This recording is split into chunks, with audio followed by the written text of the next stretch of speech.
I'm Bo with Karcher, and I'm here today to show you how to operate and maintain your Chariot 2 iGloss 20 burnisher. So let's get started. To begin using your Chariot 2 iGloss 20, you'll need to unplug it from the charger.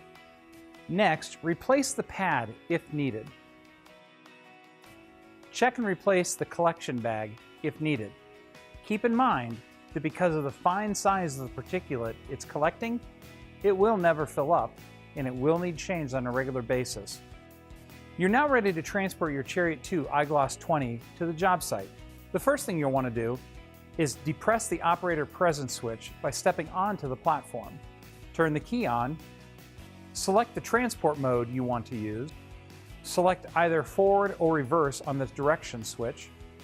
Finally, depress the yellow foot pedal to begin moving the Chariot 2 iGloss 20. Once you've reached the cleaning area, you want to select the burnishing mode on the Chariot 2 iGloss 20 that you wish to use. When you're finished burnishing, take your Chariot 2 iGloss 20 to the storage area and charge the unit for the next usage. Be sure to replace pads or change vacuum collection bags if needed. So there you have it.